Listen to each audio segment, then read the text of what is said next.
बिस्मिल्लाहिर्रहमानिर्रहीम। मैं हूं आपका दोस्त टीका खान सानी और आप मेरा यूट्यूब चैनल देख रहे हैं। वज़ीर आज़म इमरान खान ने आज सिंध के हवाले से और बड़े अहम फैसले किए हैं। वफाकी हुकूमत अब सिंध में भरपूर किरदार अदा करने जा रही है और ख़ास तौर पे बड़े ऑपरेशंस और बड़ी कार्रवाइयाँ होने जा रही हैं। और मैं ये भी बताऊँ कि उसका आगाज़ इस हफ्ते के आखिर में या आइंदा हफ्ते के आगाज़ में हो रहा है।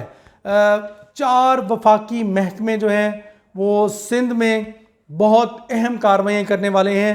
इसका हतमी फैसला हो गया, मुशावरत मुकम्मल कर ली गई है, अब इम्प्लीमेंटेशन का टाइम आ गया है।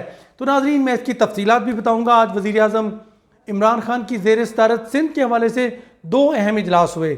एक तो इजलास था अरकान कौमी और सूबाई असम्बली, जिसमें वज़ीर आज़म ने मुख्तलिफ डेवलपमेंट के मंसूबे और कुछ सियासी मामलात का जायज़ा लिया।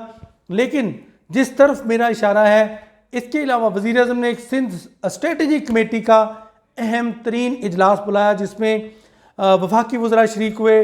वज़ीर ख़ारजा शाह महमूद कुरैशी, वज़ीर मनसूबाबंदी असद उमर और साथ ही गवर्नर सिंध इमरान इस्माइल, हलीम आदिल शेख जो अपोजिशन लीडर हैं। इसके साथ साथ पार्टी की क़यादत भी इसमें शरीक हुई। Amir Kiani secretary general PTI, Saifullah Khan Niazi जो चीफ ऑर्गेनाइज़र हैं, और सैफुल्लाह अबड़ू भी इसमें इस इजलास में शरीक थे। ये इजलास जिसमें मुख्तलिफ फ़ैसले किए गए। नाज़रीन, सबसे बड़ा फ़ैसला जो सामने आया, वफाकी हुकूमत सिंध में 4 वफाकी इदारे जो हैं वो मुख्तलिफ तरह के ऑपरेशंस करने जा रहे हैं। जो सिंध में डाकू राज है, एक तो आगाज़ उसके होगा। पहला हदफ डाकुओं का खात्मा, डाकू कल्चर का खात्मा, डाकुओं के खिलाफ ऑपरेशंस होंगे। इसमें रेंजर्स पहल करेगी। 4 इदारे कौन से हैं? एक तो रेंजर्स, इसके साथ साथ ANF और साथ ही FIA और कस्टम, 4 इदारे मिलकर कहीं मुश्तरका ऑपरेशन करेंगे और कहीं इंडिविजुअल तमाम अपनी मनसूबाबंदी के साथ कार्रवाई करने जा रहे हैं। और ये भरपूर तरीके से वफाकी अम्ब्रेला के तहत वहाँ पे कार्रवाइयों का आगाज़ कर रहे हैं।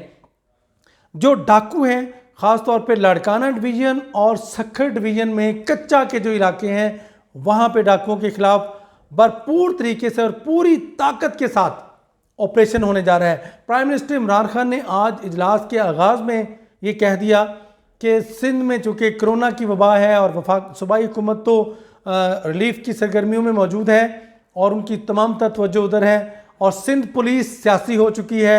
सिंध की पुलिस जो है वो सियासतदानों के आशीर्वाद उनकी हासिल है और उनके अज़ाइम जो है उनको पूरा करने में लगी हुई है। और वहाँ पे स्मगलिंग हो रही है पुलिस के ज़रिए, वहाँ पे मुख्तलिफ ज़मीनों पर कब्ज़े हो रहे हैं पुलिस के ज़रिए, पुलिस की मदद से, और फिर वो पैसा मनी लॉन्ड्रिंग में इस्तेमाल हो रहा है। तो प्राइम मिनिस्टर ने इख्तियार दे दिया है तमाम उन 4 इदारों को कि वो कार्रवाइयों में हिस्सा ले, और रेंजर्स उसमें आगाज़ करेगी, लीड करेगी पूरे ऑपरेशन को रेंजर्स। और फिर उसके बाद चूँकि रेंजर्स पकड़ दकड़ के हवाले से और जहाँ ऑपरेशन करना हुआ वहाँ पे ऑपरेशन भी करेगी। गिरफ्तारियों का अमल शुरू होगा उन इलाकों में, ख़ास तौर पे जहाँ पे डाकू राज है, लाड़काना डिवीज़न और सखर डिवीज़न का जो कच्चा का इलाका है। और साथ ही आपको याद होगा पिछले दिनों एक वीडियो वायरल हुई थी, APC के ऊपर बंगड़ा डाल रहे थे वो डाकू, उन तक पहुंचा जाएगा, उन इलाकों में, उन जंगलों में, उनकी पनाहगाहों पर पहुंचा जाएगा रेंजर्स के ज़रिए, और उनके खिलाफ भरपूर तरीके से कार्रवाई का आगाज़ किया जाएगा और उसके साथ साथ इसको मंतकी अंजाम तक पहुँचाया जाएगा इस ऑपरेशन को। इसके बाद जो मुकदमात की और कानूनी मामलात हैं वो देखेगी FIA, जो मनी लॉन्ड्रिंग, कब्ज़ों की, ज़मीनों पे कब्ज़ों की और जो लेन देन के मामलात हैं, FIA इवन मुकदमात तक दर्ज किए जाएंगे। और इसमें गालिबन अगर कोई सियासतदान भी मुलव्वस हुआ तो उस तक भी पहुंचा जाएगा। यहाँ तक फैसले हुए हैं और ये मेरे बावसूख ज़राए से मैं बता रहा हूँ। हुकूमती सतह पर इसकी तस्दीक अगरचे नहीं हुई, लेकिन कन्फर्म ये है कि ये फैसले हुए। जो एंटी नार्कोटिक्स फोर्स है वो मंशियात के स्मगलर्स के ख़िलाफ़ और मंशियात का धंधा करने वालों के ख़िलाफ़ कार्रवाई करेगी, और ANF भी मुकदमात दर्ज करने का इख्तियार रखती है। दूसरी तरफ कस्टम कस्टम का महकमा जो है वो भरपूर तरीके से मुतहर्रक होगा और वो भी अपनी कार्रवाइयों का आगाज़ करेगा। और ख़ास तौर पे ऐसे इलाके भी हैं जहाँ पे सीपैक के रोड्स बन रही हैं और ब्रिजेस पे तखरीबकारी टेररिज्म टाइप की कार्रवाइयाँ जो मुख्तलिफ जराइम पेशा अफराद की तरफ से, स्मगलर्स की तरफ से, लैंड माफिया की तरफ से जो वहाँ पे और डाकुओं की तरफ से जो वहाँ पे कार्रवाइयाँ की जा रही हैं, उनके खिलाफ भी अब ऑपरेशन होगा। अब मुहासबा किया जाएगा पूरे सिंध में डाकुओं का और जराइम पेशा अफराद का और फिर स्मगलर्स का ख़ास तौर पे।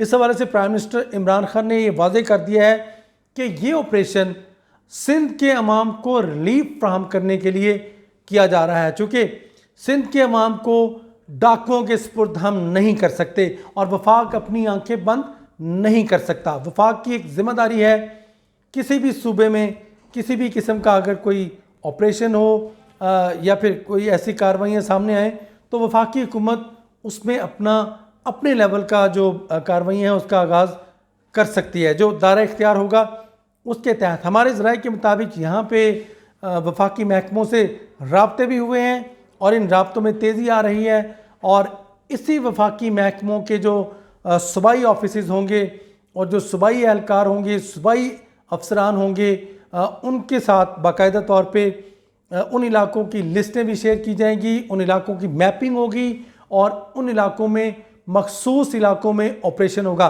इसका मकसद इंसान की जो वहाँ के लोग हैं, सिंध के जो लोग हैं, वहाँ के बेगुनाह लोग, मासूम लोग और आम शहरी, उनकी इज़्ज़तों की हिफाजत की जाएगी, उनकी जानो माल की हिफाजत करना है। इसका मकसद बिल्कुल भी सियासी नहीं। मैं आपको फिर बता दूं, इस सारी कार्रवाइयों का मकसद ना तो सियासी पॉइंट स्कोरिंग है, ना ही सिंध हुकूमत को कोई नीचा दिखाने वाली या उनकी सुबकी का बायस बनने वाले इक़दाम हैं। ये सरीहन उन इलाकों में जहाँ पे तखरीबकारी रूज पर है, जहाँ पे डाकू राज है, वहाँ पे कार्रवाइयाँ होंगी। ये प्लानिंग तो बहुत पहले से की जा रही थी। आज 5वां इजलास है जिसमें वज़ीर आज़म इमरान खान ने बिल आखिर अब इम्प्लीमेंटेशन की तरफ आ गए। ये एक दिन की बात नहीं है।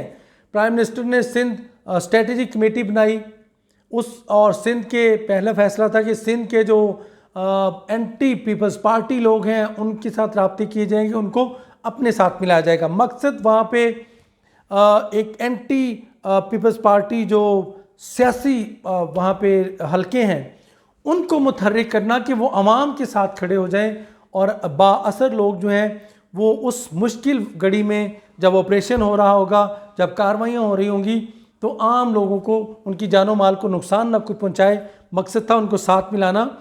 और हुकूमत बनाने के ज़ाइम तो खैर या इरादे जो हैं वो हर पार्टी का हक़ है। अंदरून सिंध तहरीक इंसाफ का अपना एक मिशन है कि अंदरून सिंध इसको फैलाना है और वहाँ के सियासी जमातों के साथ राब्ते करके, मुख्तलिफ सियासी जमातों शख्सियात के राब्ते करके या तो उनको पार्टी में शामिल करना है या फिर उनको अपना हमायती बनाना है। तो बिलाखिर ये स्ट्रेटजी जो है इस पर इम्प्लीमेंट हो गया। आज इजलास में कोरोना की वबा भी डिस्कस हुई और ख़ास तौर पे बिलावल भुट्टो की स्पीचेस और उसके बाद उनके स्टेप और सिंध हुकूमत के स्टेप, उसको भी असद उमर ने वहाँ पे ब्रीफ किया इजलास में। इसके साथ साथ अब उन अफसरान को जो वफाकी महकमों के वहाँ पे अफसरान हैं या फिर वफाक से जुड़े ऑफिसर्स, उनकी भी शायद अब बारी आ जाए और उनके ख़िलाफ़ भी कार्रवाइयाँ हों। उनके लिए होमवर्क मुकम्मल हो चुका है, उनकी जो परफॉर्मेंस है वो वफाक के पास पहुंच चुकी है। इस हवाले से इस्टेब्लिशमेंट डिवीज़न को बहुत जल्द राब्ता करके बता दिया जाएगा। ख़ास तौर पे जो ज़िले इंतज़ामिया, पुलिस और दीगर जो महकमे हैं जहाँ पे वफाकी अफसरान हैं, अगर वो सिंध हुकूमत के सियासी या हुकूमती शख्सियात के साथ मिलकर कोई कार्रवाइयाँ उनकी पकड़ी गई, उनके ज़मीनों पे कब्ज़े पकड़े गए, तो फिर उनके ख़िलाफ़ भी महकमाना कार्रवाई होंगी। तो ये आज कोई सियासी फ़ैसले नहीं हुए बल्कि आज एडमिनिस्ट्रेटिव फ़ैसले हुए हैं सिंध के हवाले से। 4 अगस्त 2021 आज प्राइम मिनिस्टर ने कम से कम 1 घंटे की ये मीटिंग की जिसमें secretary to prime minister Azam Khan भी मौजूद थे और शहजाद अकबर भी मौजूद थे। चूँकि FIA को भी मुतहर्रिक करना है तो FIA के हवाले से शहजाद अकबर को भी इसमें रखा गया। अली जैदी ज़रूर शरीक थे। अली जैदी वीडियो लिंक के ज़रिए आए चूँकि उनकी तबीयत नासाज है और इस वजह से उन्होंने भी अपनी इनपुट दी। और अब तमाम तरह की जो जराइम पेशा लोग हैं, मैं फिर एक दफ़ा बता रहा हूँ, डाकू राज, कब्ज़ा माफिया, वो जो मनी लॉन्ड्रर और जराइम पेशा अफराद, अब इनका मुहासबा करने का फ़ैसला किया है इस हफ्ते के आगाज़ में या आइंदा हफ्ते के शुरू में। और टिक्का खान सानी को इजाज़त दीजिएगा। सिंध से जुड़ी आज ये आपको बड़ी खबर दे दी, बाकी सियासी बातें बाद में चलती रहेंगी। अल्लाह निगहबान।